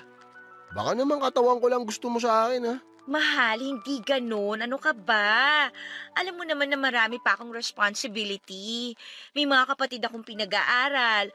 Ayoko madagdagan ng malaking obligasyon. Kaya ayoko pang mabuntis mo ko. Kaya nga uminom ka ng pills. Para hindi kita mabuntis. Pwede naman yun eh. Baka ayaw mo lang talaga. Dali-dali solusyonan ng problema. Kasi mahal, kung ako tatanungin, gusto ko na maging tayong dalawa na hanggang dulo. Mahal naman. Basta mahal kita, yun ang tatanda mo. Ha? Kaya ipaparamdam ko yun sa'yo. Palagi. Ngayon, paliligayahin muna kita. Mahal, baka marinig ka nila. Di nila tayo maririnig, huwag kang mag-alala. Dadahan-dahanin kita. Di tayo gagawa ng ingay. Tika na. Ganito parate ang nangyayari, Papa Dudut. Kahit anong reklamo ko, kahit gaano ko piliting tumayo at maging matatag sa gusto kong mangyari. Nawawala lahat ng lakas ko sa sandaling niyayakap at hinahalikan na niya ako. Para akong nahihypnotize sa lambing niya. Sa bawat bulong na mahal kita, ay nakakalimutan ko ang lahat. Gusto ko ang pakiramdam na ako lang ang mundo niya. Sa mga sandaling yon, na ako lang ang babaeng mahalaga. Pero ang totoo ay hindi ko siya mahindiang hindi ko kayang tanggihan ng kahit na anong hingin niya sa akin. Paulit-ulit ng ganitong cycle, Papa Dudut. Ihingi siya ng pera, maglalambing at mauuwi kami sa kama. Sa bawat kasiyahang binibigay niya, may nakatagong kapalit, pera. Ako ang bumabayad sa lahat ng pangarap niya. Ang dating nagre-rent lang ng motor, ngayon ay may sarili na siyang motor. At ako ang sumasagot ng lahat. Parang naging ATM na ako sa buhay niya. At ang password ay ang mga matatamis na salita at init ng gabi. Hindi ko maiwasang isipin na para akong punchline sa mga joke na naririnig ko. Parang yung kwento ng baklang bumili ng motor at sapatos para lang manatili ang lalaki sa tabi nila. Siguro nga ganito ang kwento ko. Hindi lang siguro ako tanggap ng mundo bilang pangit na babae, kaya ang tanging paraan ko para magkaroon ng halaga sa mata niya ay pera. Dahil kung wala akong trabaho, kung wala akong pera, sino ba ako para kay Nathaniel? Ganito ba talaga, Papa Dudut? Ang kapalaran ng isang tulad kong hindi binayayaan ng ganda. Kapalit ng lahat ay kailangang tiisin ko ang ganitong klase ng relasyon. Kailangan ko bang magtiis at maging bulag basta lamang may kayakap sa malamig na gabi? May maramdaman lang na init ng katawan na tila nagsasabing mahalaga ka kahit papaano. Pero ang tanong na hindi ko matakasan, pagmamahal pa ba ito? O panlilin lang na hinahayaan kong mangyari dahil takot akong mag-isa. Naging sekreto ang relasyon namin ni Nathaniel, Papa Dudut. Halos lahat ng tao sa paligid ko, pati na rin ang pamilya ko, akala nila ay busy lamang ako sa trabaho at single na single kasi nga ay parang hindi ka panipaniwala na may lalaking nahuhumaling sa ganda ko. Joke lang po, Papa Dudut. Baka nahuhumaling sa kung ano ang meron ako na pwede kong maibigay. Ewan ko ba? Ginagawa ko talaga ang katatawanan ng bagay na dapat ay sineseryoso. Ang totoo talaga, Papa Dudut, ay nasa isang relasyon ako na puno ng panghuhot-hot at pagpapanggap. Hindi ko na mabilang kung ilang beses na akong nagbulag-bulagan dahil iniisip ko na baka mahal niya rin ako kahit papaano. Pero let's be real, Papa Dudut. Kahit ganon mo kamahal, ang tao ay nauubos ka rin. Nakakapagod maging blind follower ng love. Isang araw, inimbita ako ng kaibigan ko para magkita at mag-dinner. Siyempre, dinala ko si Nathaniel. Para naman may kasama ako at para makilala siya ng kaibigan ko. Pero Papa Dudut, hindi ko inakala na sa gabing yon ay may magpapabago sa pananaw ko. Doon ko unang na-meet si Elmer, ang pamangkin ng kaibigan ko. Habang nag-uusap kami ni Elmer ay naramdaman ko ang kakaibang saya. Parang may kumikiliti sa puso ko. Hindi ko alam kung ano ang meron pero sobrang gaan niyang kausap. Naiwang kaming dalawa nang mag-excuse si Nathaniel at ang kaibigan ko para mag-smoke at doon ay nagsimula ang mas matagal naming kwentuhan. Narealize ko tuloy na yung treatment ko kay Nathaniel before. Binabase ko lang sa bare minimum na baka he loves me in his own way. Pero si Elmer, siya yung nagpapakita na dapat na bare minimum. And let's be honest, hindi pa nga minimum yon kasi grabe talaga ang malasakit niya.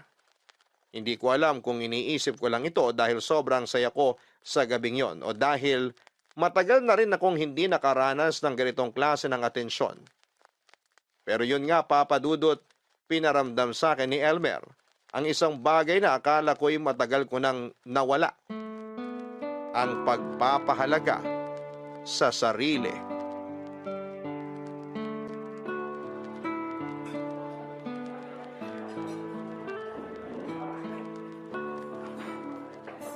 So, Elmer, ano nga ulit ang trabaho mo? Parang ang chill mo lang kausap eh. Pero mukhang busy ka rin naman sa buhay. May hobby ka ba? Ang dami mo agad tanong. Nalula ako dun ah. Parang hindi kaya ng... Sorry naman. Okay lang naman ate. Call center agent ako, night shift.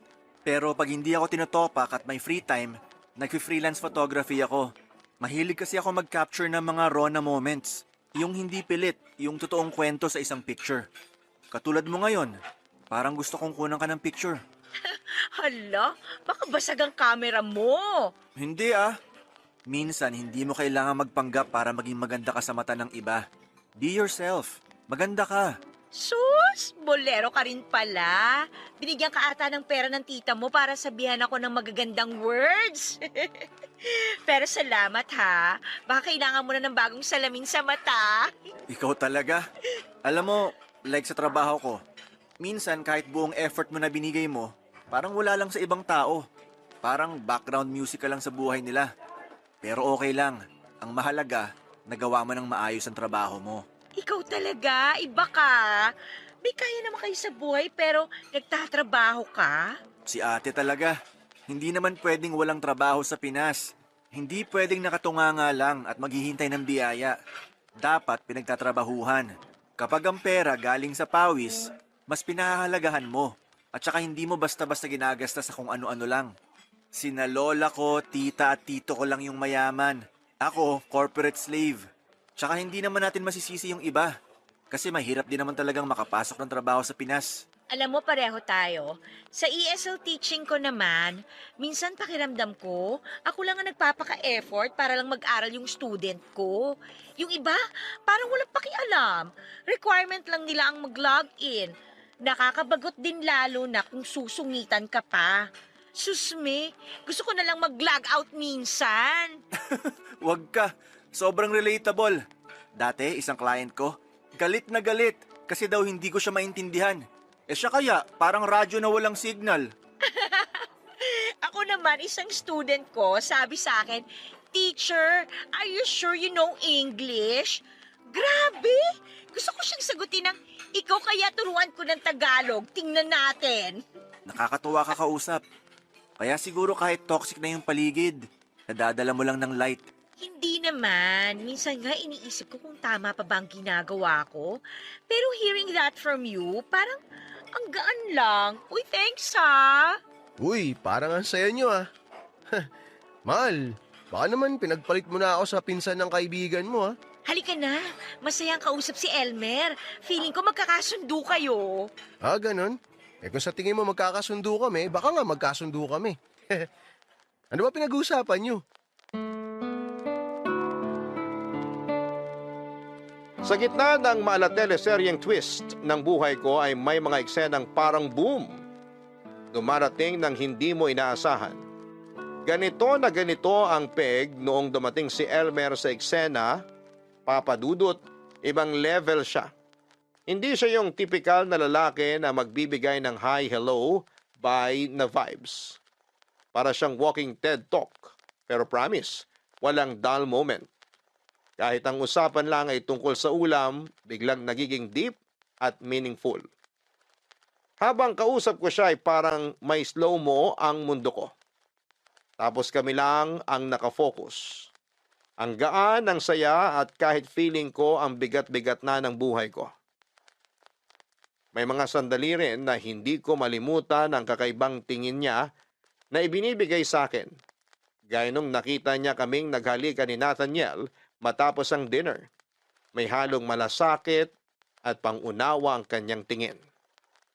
Then dumating ang araw na feeling ko ay ayoko nang bumangon. Ayoko na sa liwanag pero papadudot, eto na nga. Nalaman ko ang sekretong pasabog ni Nathaniel. Yung perang hinihingi niya sa akin, ginagastos niya para sa ibang babae. At hindi basta babae ha, Diyosa levels. Para akong na-wipe out sa realization na yon.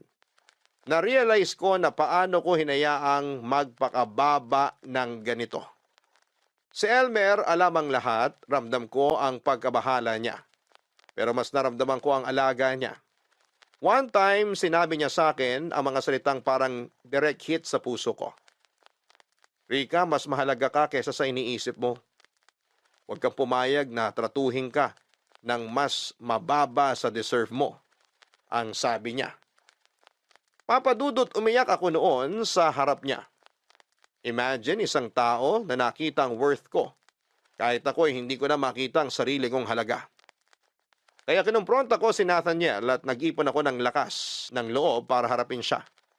Lahat ng sakit at hinanakit ay sinabi ko at ang hirap papadudot, pero habang ginagawa ko yon ay nararamdaman ko na parang unti-unting bumabalik ang self-respect ko. Naisip ko na finally unti-unti nang umaayos ang teleserye ng buhay ko. Tama na to. Wala nang kwenta tong palabas na to. Ayoko na.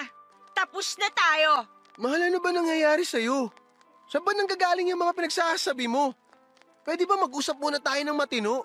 Nathaniel, wag mo akong gawing tanga. Tanga? Saan naman nanggaling yan?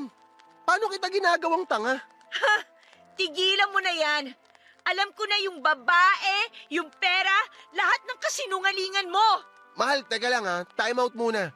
Paintindi mo naman sa akin yung nangyayari. Hindi ko nasusundan eh. Na habang binibigay ko lahat, pinagtatawanan mo ko? Na ginagamit mo ko habang nag-iilusyon akong mahal mo talaga ako? Ika, mahal kita. Mahal? Mahal ba yung ginagawa mo?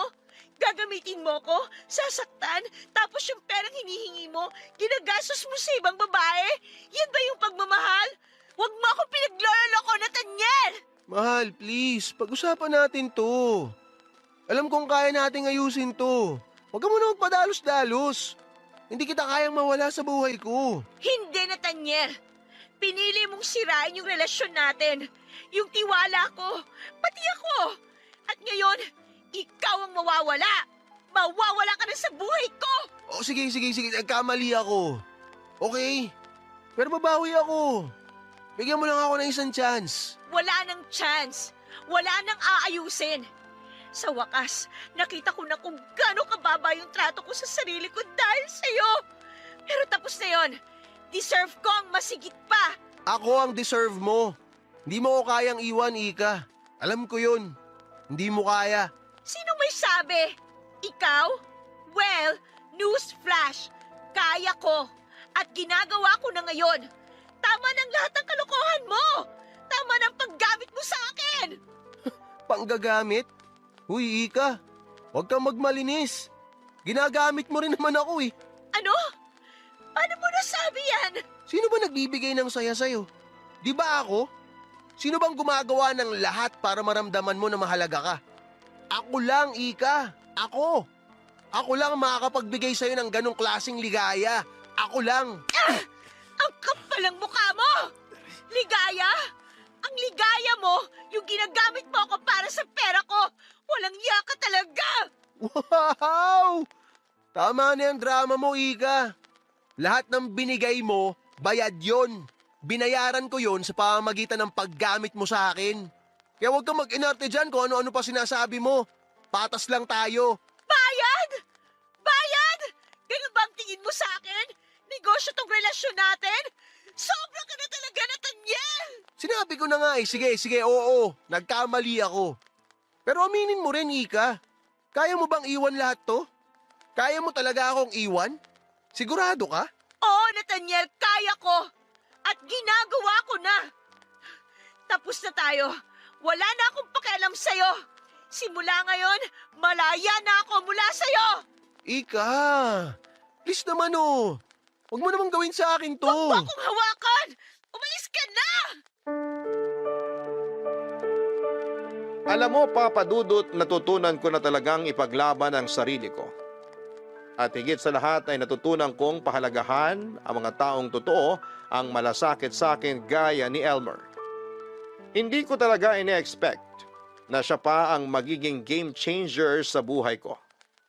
Sa kabila ng pagiging wasak ko noon, unti-unti kong nahanap ang lakas ko. Pero ewan ko ba, Papa Dudut, aminado ako na may mga gabi pa rin na parang gusto kong i-rewind ang moments namin ni Nathaniel. Yung mga yakap, yung mga halik, parang nakaka-nostalgic. Kahit alam kong toxic siya. At kahit si Elmer na yung ultimate comfort guy ko. May times talaga na ang puso ko ay ewan ko ba, parang naglalag out. Pero grabe si Elmer, hindi sumuko kahit ang gulo-gulo ko. Parang may sayad na yata ako at may bipolar disorder. Pero slowly but surely ay pinakita ni Elmer kung ano ang pagmamahal na pure at walang kasinungalingan. Isang beses dinala niya ako sa bahay nila, Papa Dudut. Shock na shock ako kasi for the first time ay na-feel ko ang love na walang halong pain. Tapos ayun na nga, nag-confess siya. May feeling siya para sa akin. Siyempre, kinilig ako. Naging kami o hindi ba, akala ko eto na ang fairy tale ending ko. As in super saya namin, ang dami naming kwentuhan, asaran at kulitan. Sabi ko pa, Lord, eto na ba talaga? Feeling ko ay narinig ko pang sinabi ng langit na yes, Rika, eto na. Pero Papa Dudut, hindi ko inaasahan na magiging plot twist ang buhay ko. After 1 week lang ay bigla siyang nawala. Walang paramdam. Walang pasabi. Ang malala ay nag-effort pa ako na magpagawa ng cake para i-surprise siya sa birthday niya. Pero guess what? Ako lang ang kumain ng cake na yon. Promise, ang sakit-sakit. Literal na yon ang pinakamalungkot na cake sa buong buhay ko. Tinext ko siya non-stop pero wala talaga hanggang sa finally naka-receive ako ng text na pinaka-heartbreaking sa buong buhay ko. Stop bothering me. Nasaktan ako, Papa Dudut. Parang yung moment na nasa alapapa ko ay bigla na lang akong nahulog. Walang parachute. Diretso sa lupa. Si Elmer na akala ko ay light of my life ay biglang naging shadow na lamang. Kaya sabi ko, sige na nga, magbabagong buhay na lamang ako. Magpapaka-independent woman ako.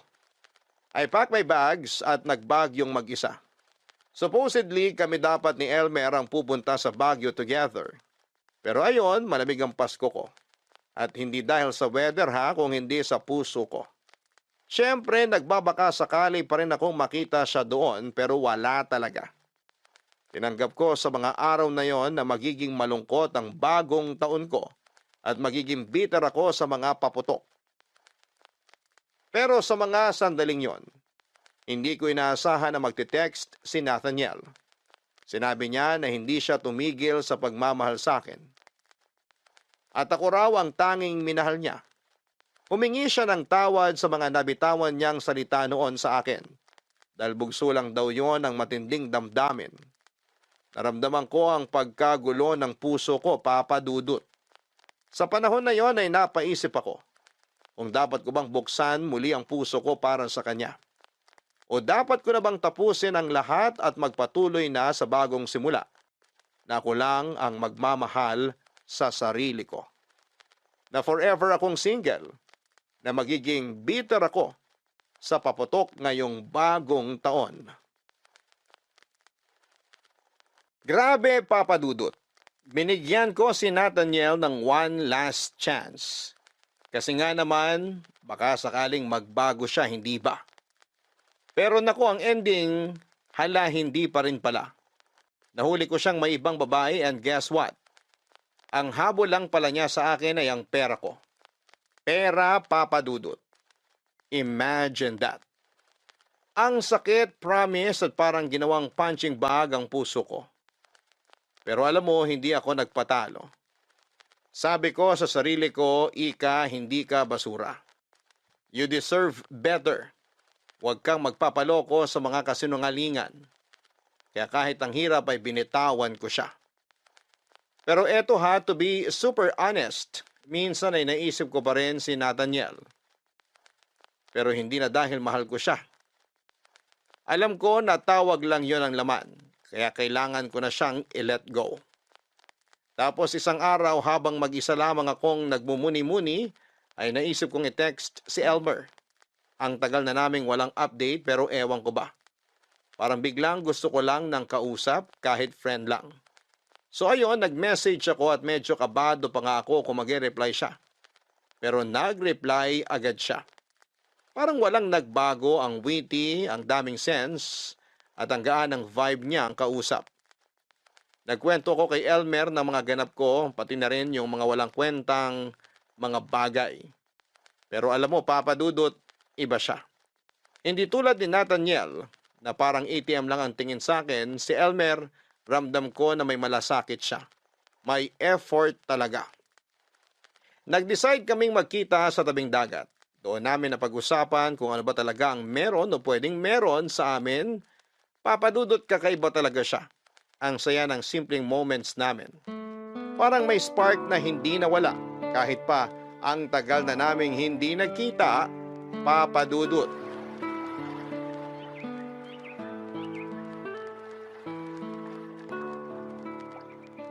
Alam mo, next week nasa Manila na ako. Doon na talaga ang bagong chapter ng life ko. Ikaw, after a month, sunod ka ha? Oo naman, susunod ako. Pero syempre, may Japan moment muna ako kasama si Lola. Kailangan ko siyang samahan eh. Wow, ang sosyal. Ang yaman niya talaga, no? Si Lola lang yon, hindi ako. Siyang mayaman. Ako pasabit lang sa biyaya. Pero kahit sabit, dugong mayaman ka pa rin. Nako, ikaw talaga. Pero ate, gusto ko mag-thank you. At gusto ko rin mag-sorry. Alam kong nasaktan talaga kita noon. Past is past, Elmer. Ang mahalaga, okay na tayo ngayon. Oo nga, pero gusto ko lang linawin. Hindi ko kinakalimutan yung mali ko. Accountability, ika nga. Kaya nga humihingi ako ng tunay na sorry sa'yo. Okay na ako. Hindi mo na kailangang ulit-ulitin. Tsaka, diba sabi nila, time heals. Tapos na yun. Ay, ikaw talaga. Walang nagbabago. Na ano? Pangit. Maloko ka talaga. Pero, seriously ate, may gusto akong linawin. Parang serious na to ha. Ano na naman yan? Totoo to ah. Mahal pa rin kita. At hindi talaga yun nagbago kahit anong mangyari. Ang sakit din sa akin nung sinabi ko noon na tigilan mo na akong i-message. Pero natakot ako. Natakot ako na baka hindi mo kayanin. Mahal mo ko pero natakot ka. Hindi ko kakayanin. Hindi kita naiintindihan. Pero ito ha, totoo rin to. Mahal din kita, Elmer. Wow, ang sarap marinig nun. So, ibig sabihin ba nito, tayo na ulit? Depende. Kung hindi ka aalis bigla after 1 week at sabihan ako ng, "Stop bothering me!" Ay, grabe ka. Sorry na. Hindi na mangyayari yon, okay? Sorry, masyado ako nadala. Kanina ka pa sorry ng sorry. Okay lang naman. Ano ka ba? Gusto ko naman eh. Pero teka, Elmer. Ano nga yung sabi mong baka hindi ko kayanin? Medyo kinakabahan ako, ha? Mukha lang akong walang sakit, pero May sakit ka? May taning ka? loko ka, hindi ganon. May mild autism ako at ADHD. Ha? Seryoso ka? Pero alam mo, hindi halata ah. Kasi nga, mental condition naman siya. Mahirap pero wala na akong magagawa. Nandito na to. Nasa sistema ko na. Alam mo, hindi lahat ng laban kailangan mag-isa. Kung kaya mo akong mahalin sa imperfections ko, kaya ko ring mahalin yung lahat sa'yo. Elmer, hindi ka pabigat. Nasasabi mo lang yan dahil hindi mo pa talaga ako nakakasama ng matagal. Nako, baka mag-ibang tingin mo sa akin. Pero gusto ko lang sabihin sa'yo na ikaw lang ang nagpapalakas sa akin. Naiintindihan ko. Lahat tayo may mga pinagdadaanan. Hindi ko naman kinakailangan maging perpekto, di ba? Kaya ko namang suportahan ka. Gusto ko rin na mas maging buo ako. Tsaka ikaw din. Siguro magiging tama yung sinasabi nila na love will conquer all. Na makakayanan natin lahat. Na makakayanan ko kung ano man yung kondisyon mo.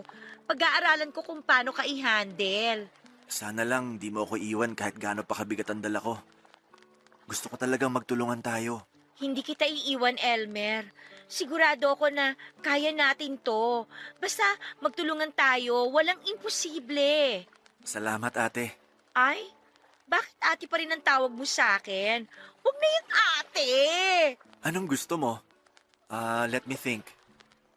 Dear na lang kaya? Wow, vintage vibes! Sige na nga, dear! Basta dear na tayo pagdating natin sa Manila, okay? Sige na nga, dear na!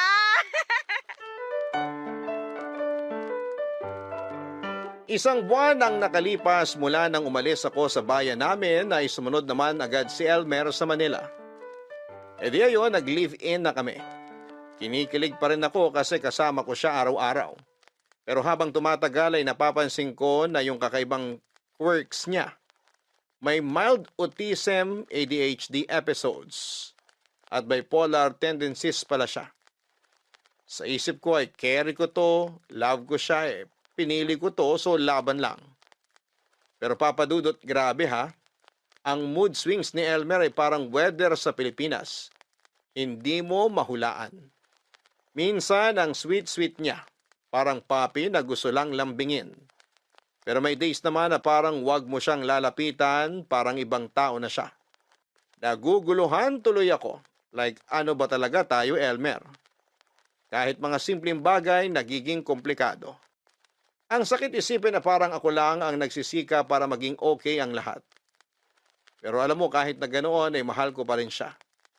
Ramdam ko na kailangan niya ako, kaya sabi ko ay push mo yan, girl. Pahabaan ng pasensya para sa love. Bawat araw, self-pep talk ang peg ko. Kaya mo to, love mo siya. Tapos isang gabi habang tulog na kami, bigla akong nagtiri-eyed sa kakaisip. Hindi ko napigilan at hinalikan ko siya kasi feeling ko ay yun lang ang paraan para maramdaman niya na mahal ko siya at para maramdaman ko rin ulit yung Elmer na minahal ko.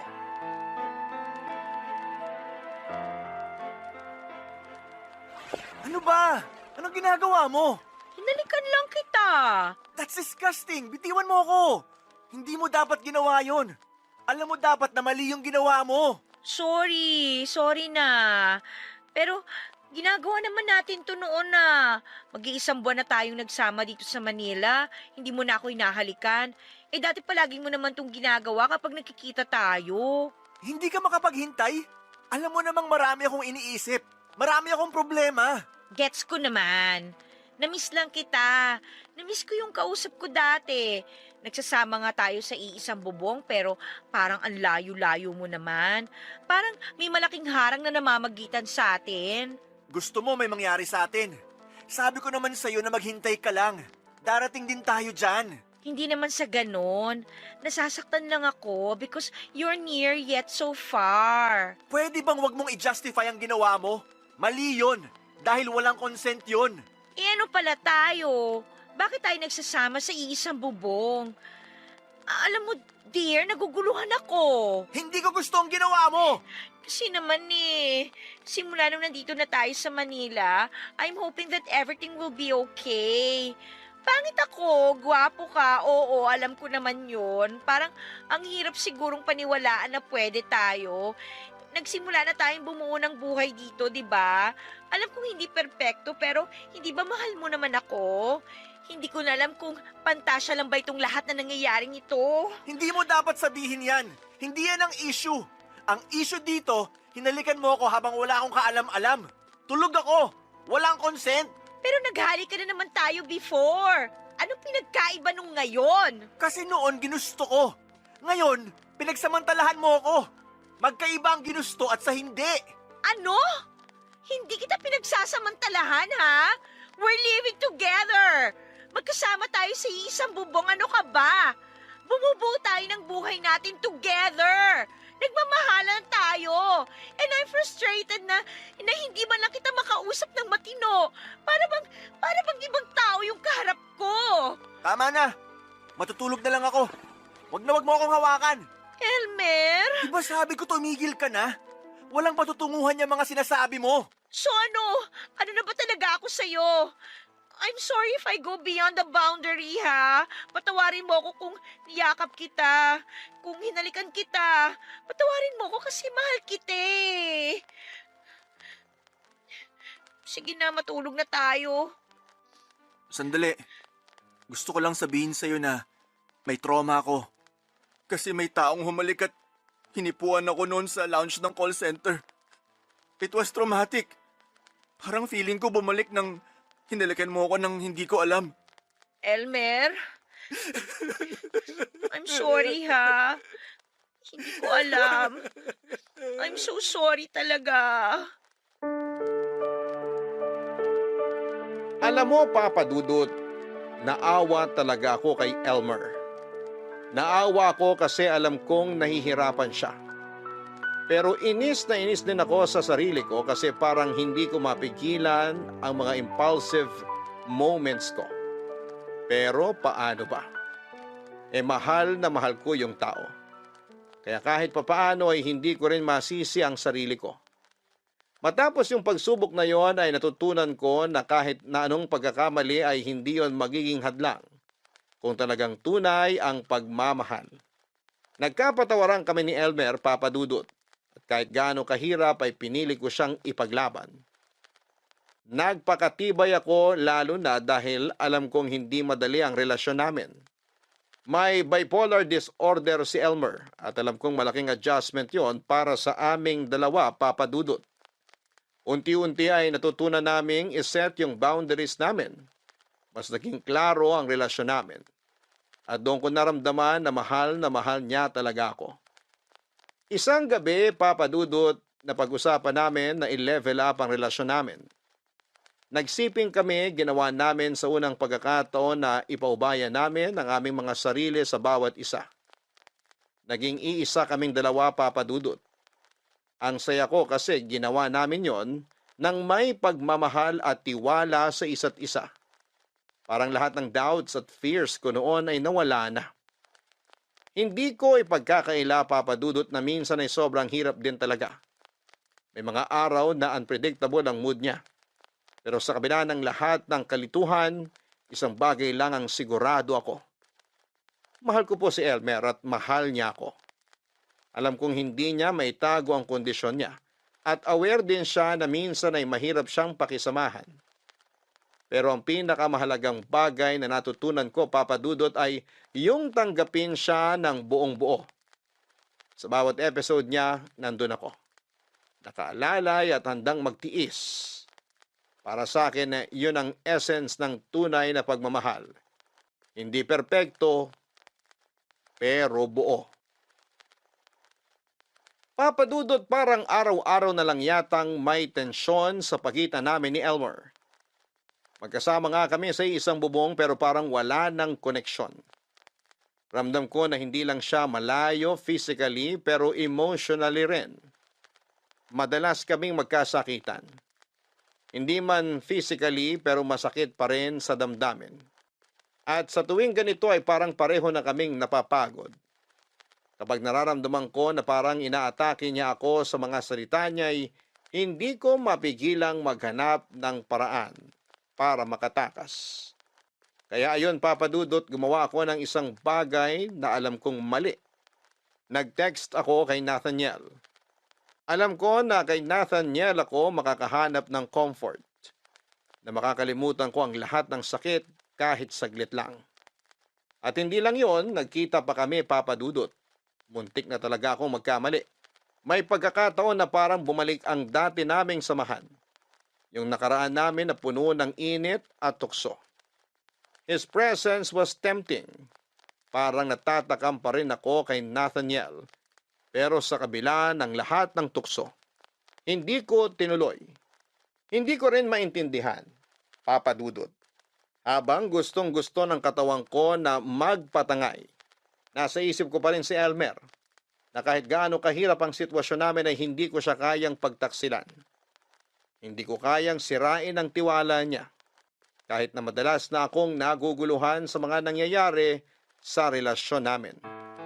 Kaya tumanggi ako makipagsiping kay Nathaniel, Papa Dudut. Alam kong tama iyong desisyon ko.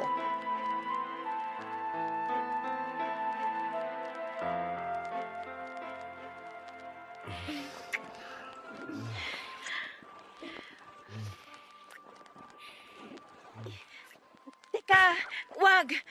Mahal, bakit? Hindi tama to, Nathaniel. Mali to. Mali. Kaya nga tayo nagkita, di ba? Dahil sabi mo miss mo na ako. Ako rin, miss na rin kita. Pero mali pa rin. Hindi ko dapat ginagawa to. Ano sinasabi mong hindi mo dapat ginawa to? Text ka ng text sa akin. Nagpapakyut ka pa sa mga chat. Tapos ngayon mali na?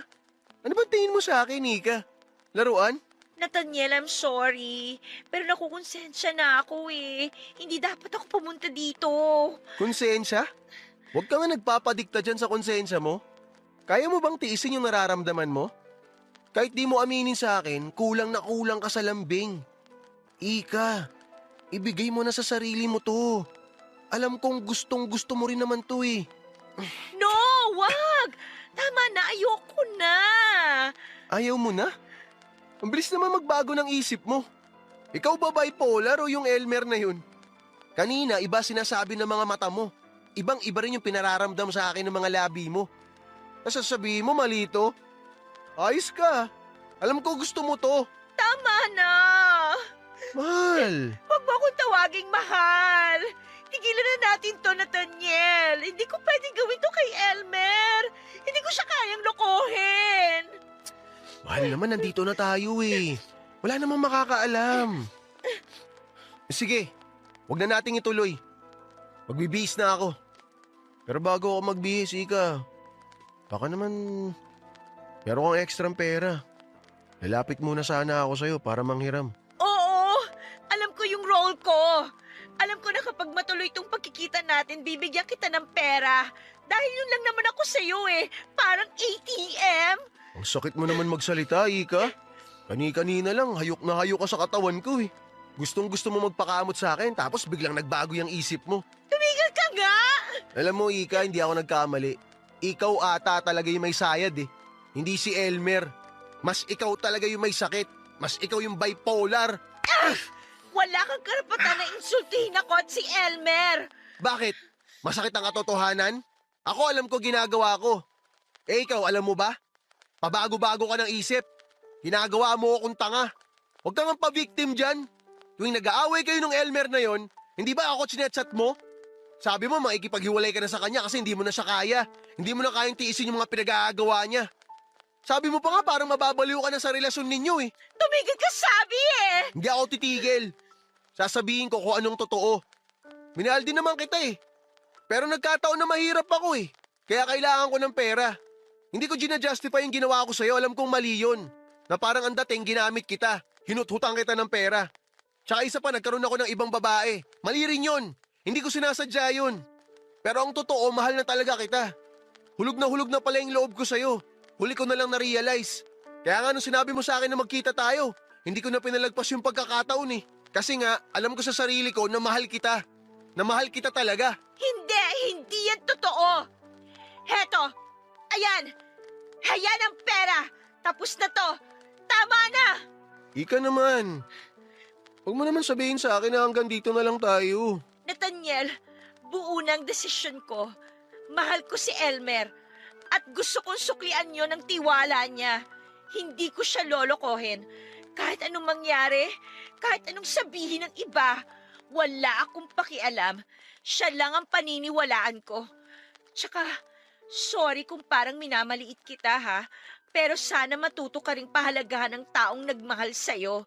Minahal kita noon, pero inabuso mo yun. Oo, medyo rough ang pagsasama namin ni Elmer dahil sa kondisyon niya. Pero alam namin na nagmamahalan kami. Okay. Edi good luck sa inyo. Good luck din sa'yo. Tsaka, wag mo na akong tatawagan. Kung yan ang gusto mo, wala akong magagawa. Sige, kakalimutan na kita. Pero bago matapos to, gusto kong pakinggan mo tong sasabihin ko sa'yo. Nung nakipaghiwalay ka sa akin, na-realize ko na mali talaga ako. Na sinayang ko yung isang katulad mo. Sana talaga maging masaya ka sa pinili mo. Huwag ka mag-alala, Nathaniel. Handa ako. Handa akong alagaan ang relasyon namin ni Elmer. At willing akong pakisama ng pagiging bipolar niya. Alam ko malalagpasan namin to. Sabi nga namin sa isa't isa, forever kaming magsasama.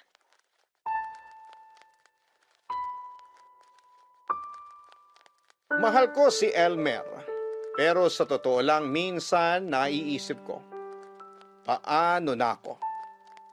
Kaya ko bang ayusin lahat ng ito? Parang sa sobrang dami ng problema, nakakalimutan ko na rin kung paano ako dapat alagaan. Pero natutunan ko na may mga bagay talaga na worth fighting for. Oo, mahirap kasi si Elmer may bipolar disorder. At hindi biro ang epekto nito sa relasyon namin. Sa simula sabi ko ay kaya ko ba ito? Makakaya ko bang makisama sa ganitong sitwasyon? Napuno kami ng tampuhan, iyakan at minsan ay parang gusto ko nang sumuko. Pero naiisip ko rin na kung mahal mo ang isang tao ay gagawin mo ang lahat para intindihin siya. Kaya isang gabi ay habang nakatulog si Elmer sa kalagitnaan ng pag-aaway namin, ay nag-research ako. Napagtanto ko na hindi ko kailangang solohin ito. Kaya't dinala ko si Elmer sa psychologist. Nakakatuwa kasi habang iniisip ko na para sa kanyang lahat ng ito, ako rin pala ang natulungan. Natutunan kong maging mas mahinahon. Natuto akong magtiyaga. Ang cute nga kasi si Elmer ay natuto rin siyang mag-adjust. Unti-unti niyang naintindihan ang sarili niya. Kahit may mga pagkakataon pa rin, may mga episode si Elmer, mas nararamdaman ko na may pag-asa pa ang aming samahan. Hindi ko po ipinagpapalit ang mga moment na ito. At natutunan ko po na ang pagmamahal ay hindi palaging madali. Sa tulong ng psychologist, si Elmer ay mas naging bukas at handang makinig. At ako naman po ay natuto ng mga paraan kung paano maging mas matatag sa mga pagsubok. Kaya ko po sinasabi ito kasi gusto kong ipaalala sa lahat na mahalagang mental health. Hindi lang para kay Elmer kundi para rin sa akin. Sa bawat pagtanggap, sa bawat pag-unawa, mas lumalalim ang pagmamahala namin. At kahit na ano pang dumating, si Elmer pa rin ang pipiliin ko. Happy birthday! Salamat sa pa-cake mo, dear. Parang ang mahal nitong red velvet ah. Siyempre, mahal kita eh. Ikaw talaga. Pwede naman yung simple lang eh. Tayo lang naman kakain yan. Tsaka, alam mo na, bawal. Okay, no comment na lang ako. Basta masaya ako to celebrate your birthday na magkasama tayo. Kasi, Sorry na. sabi ko naman sa'yo, kalimutan mo na yon. Ang importante, nabigay ko to sa birthday mo. Kaya sa birthday ko, surprise mo rin ako, ha? Nako, ano pa bang wala sa'yo? May karir ka naman. Tsaka meron kang, alam mo na, ako. Maraming pera! Dapat lang talaga maraming pera, no? Basta, magtatrabaho tayo para marami tayong savings. Para makagawa na tayo ng sarili nating bahay. Kahit maliit lang at madaling linisan. Alam mo, sobrang happy ako kasi minahal mo ko. Alam mo, dear, kung masaya ka, mas lalong masaya ako na minahal mo ko. Biruin mo, natiis mo ko. Bihira na rin makahanap ng ganon. At ang swerte ko, kasi nahanap kita. Worth na tiis ka naman kasi. Tsaka pinakita mo sa akin na wala kang ibang hangad kundi ang mahalin ako, mapasaya ako, ganun. Salamat pala, dear, kasi pinilit mo akong magpunta sa psychiatrist. Dati kasi parang wala akong tiwala eh. Feeling ko kasi ginagaslight lang ako. Pero dahil nandyan ka, naging panatag ako. Ang importante, okay na tayo. Iniisip na lang natin yung financial security natin. Alam mo, ayoko na maging bipolar ang laman ng wallet natin. Kapag nandito tayo sa Pinas, yan talagang pinagbawal na teknik. Ang mawalan ng laman ng wallet. Kaya nga go, go, go, work lang tayo. Pero inaalagaan naman natin ang health natin. Mahal magpagamot kapag nagkasakit. Siyempre naman. Basta sobrang nagpapasalamat ako sa'yo. Kasi tinanggap mo ako kahit bipolar ako, may ADHD. Mild lang naman, pero kapag may episodes, pagpasensyahan mo na lang talaga ha. Nakokontrol ko na siya, hindi ba? Nag-improve na ako simula nang dinala mo ako sa doktor.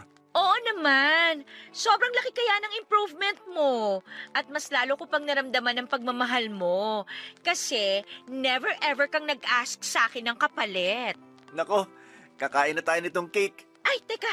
Ako na lang ang mag-slice. Konti lang kakainin mo nito ha. Mahirap na. Alam ko. Basta konti lang talagang kakainin ko. Hindi po madali ang lahat, Papa Dudut. Pero sa kabila ng lahat ng pagsubok ay natutunan ko kung paano magpasensya at umunawa sa mga bagay-bagay. Sa pagsasama namin ni Elmer ay masaya akong sabihin na pareho kaming nagtutulungan sa bawat takbang ng aming buhay. Sa amin pong kondo, hati kami sa lahat ng gastusin at syempre, nagtutulungan kami sa mga pangarap namin para sa hinaharap. Hindi ko po kayang ilarawan kung gaano kalaki ang pagbabago na nararamdaman ko mula na magkasama kaming dalawa. Lalo na nang kumonsulta si Elmer sa psychologist. Hindi lang siya nagbigay ng emosyonal na suporta, kundi pinaramdam niya rin sa akin na maganda ako. Hindi lang sa panlabas, kundi lalo na sa aking puso. Natutunan ko rin pong mahalin siya ng mas malalim at intindihin ang kanyang kalusugan. Pati na rin sa mental health niya. Dahil sa kanya ay naging mas mabuting tao ako, Papa Dudut. Ngunit hindi ko po maitatanggi na may mga pagkakataong nahihirapan pa rin po ako. Hindi ko po agad naintindihan ang bipolar disorder ni Elmer. Grabe po ang adjustment na kailangan ko. At minsan, ang mga mood swings niya ay mahirap pakisamahan. Kaya nagkakaroon kami ng tensyon. Pero sa mga ganong pagkakataon ay pinipilit ko pong intindihin siya. At natutunan ko rin na hindi ko dapat gawing responsibilidad ang pagpapasaya sa kanya. Kailangan ko rin pong magpatawad sa sarili ko at matutunan kung paano maging matatag para sa kanya. Ngayon po ay nagawa ko na pong yakapin ang lahat ng aspeto ni Elmer, pati ang bipolar side niya. Sabi ko nga ay pahabain ko pa ang PC ko para sa kanya. At sana po sa tulong ng pagmamahal namin ay magtulungan kami para mapanatili ang magandang relasyon. Umaasa po akong mabibigyan kami ng lakas at magandang kalusugan para magpatuloy ang aming pagmamahalan at maging normal ang aming pagsasama sa kabila ng lahat ng pinagdadaanan. Maraming salamat po, Papa Dudut, sa pagbibigay ng pagkakataon sa akin na maibahagi ang aming kwento. Sana po'y magbigay gabay ito sa mga taong may katulad ko na pinagdadaanan at matutunan nilang mag-intindi sa mga tulad ni Elmer. Gusto ko pong makita ng lahat na sa kabila ng mga pagsubok ay may pag-asa pa rin. Ang inyong kapuso at kabarangay forever, Ika. Sa totoo lang, ang mga taong may bipolar disorder ay hindi iba sa atin. May mga pangarap, may nararamdaman, at may mga laban din na kailangang pagdaanan. Hindi madali ang kanilang pinagdadaanan. At tulad natin, sila rin ay nangangailangan ng pagmamahal, pag-aalaga, at respeto. Hindi biro ang bawat araw na sinusuong nila, lalo na kapag ang kanilang emosyon ay mabilis magbago. Kaya't sa halip na husgahan, sana ay matutunan natin silang tanggapin at unawain. Ang mga taong may bipolar disorder ay may kakayahan ding magmahal. Tulad ng ibang relasyon, kailangan nilang matutunan kung paano maging responsable sa partner. Ang kailangan nila ay suporta, hindi panghuhusga. At ang pagkakataon na maging mabuting tao at partner. Sa bawat relasyon, mahalaga ang komunikasyon, pangunawa at pasensya. Kung may taong may bipolar disorder sa inyong buhay, tandaan na may mga pagkakataong mahirap silang kontrolin. Pero hindi ito nangangahulugang hindi sila karapat-dapat sa pagmamahal. Sa halip ay bigyan natin sila ng espasyo at pagkakataon na ipakita ang kanilang kakayahan na magtaguyod ng isang malusog at matatag na relasyon.